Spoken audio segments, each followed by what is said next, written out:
Huge news again for the low income. Some huge changes are coming that you need to be aware of. Starting in just a few weeks, you can expect to see your monthly benefits adjusted.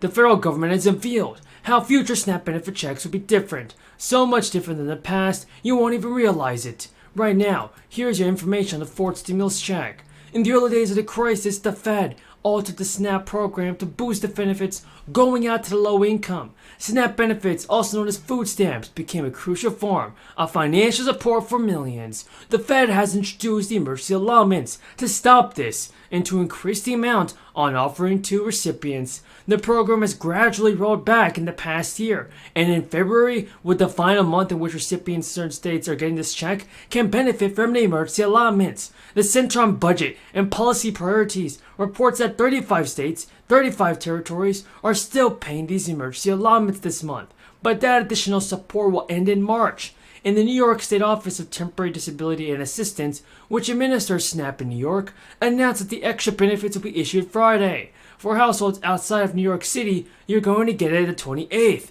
of the month. And according to the latest report, more than 1 million households are in this program. That might not seem a lot, but it is, because the federal omnibus bill will stop this from being sent out. In lieu of the emergency allotments, SNAP recipients may be eligible for other assistance programs, like the WIC program. There is also Affordable Connectivity Program, which provides discounts towards residential internet costs. The Home Energy Assistance Program provides homeowning assistance as well. And now the Fed Reserve Chair Jerome Powell has said that inflation is beginning to ease, though he expects it to be a long process and cautioned that interest rates could rise again, more than anticipated if the data doesn't cooperate. Powell said during the event that, who knows, maybe we can see stimulus. He expects inflation to cool but at a gradual pace, and the Fed is looking at a series of data points when examining inflation, and one particular point of interest is the Personal Consumption Expenditures Price Index. Some good news.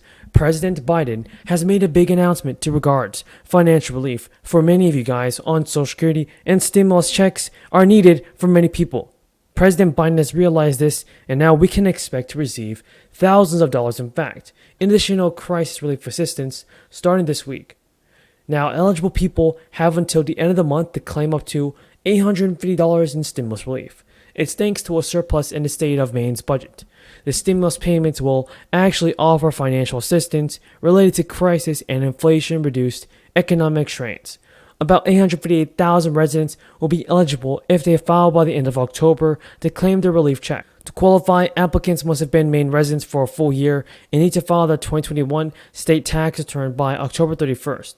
The Maine governor has also said in a statement, what this budget shows once again through hard work and good faith is that Democrats, Republicans, and Independents can come together to do what is right for the Maine people. Governor Mills approved the distribution of the checks in April. The total cost of the stimulus payments is estimated to be around $730 million.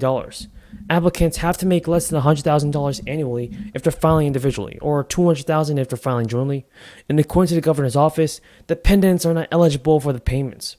Mainers are seeing a rise in gas prices again this fall. The rise in gas prices come after residents finally felt relief from gas prices decreasing over the summer after an expensive spring season.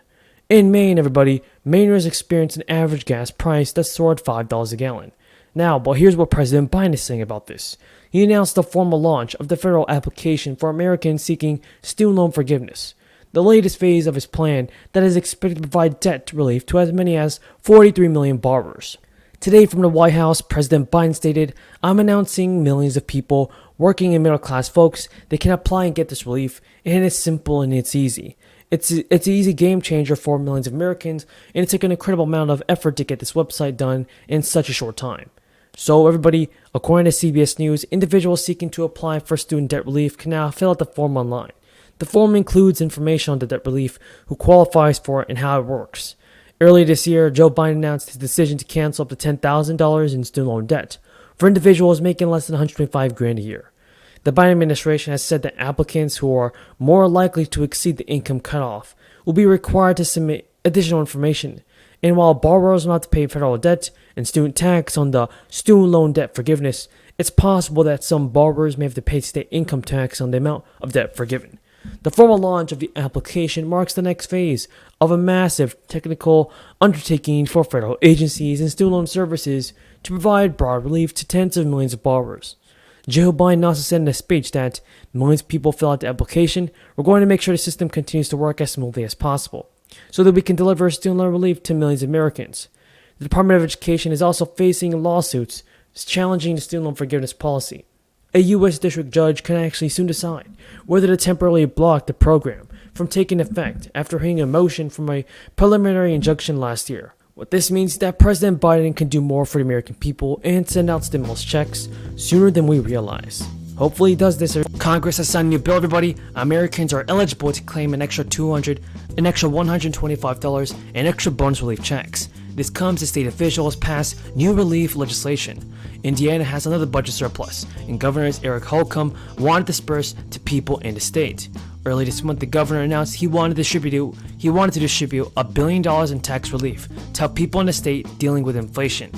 Now, this week, he has announced plans to call lawmakers back into a special session on July 6th. Under his plan, each taxpayer will receive about $225, and that's in addition to the $125 of automatic tax refund that the governor pledged to each Indiana taxpayer. Another 2 million people in the state have already received a $125 tax refund by direct deposit. Refunds for more than 2 million other Indiana taxpayers are still being processed, and state officials expect them to be mailed later this summer. Now, people in the state, such as the governor's office, said earlier this year that 4.3 million Indiana residents will get an automatic $125 refund. That means that just under half of the tax refunds have been processed so far. And now, everybody, Congress also passed a bill extending some food assistance measures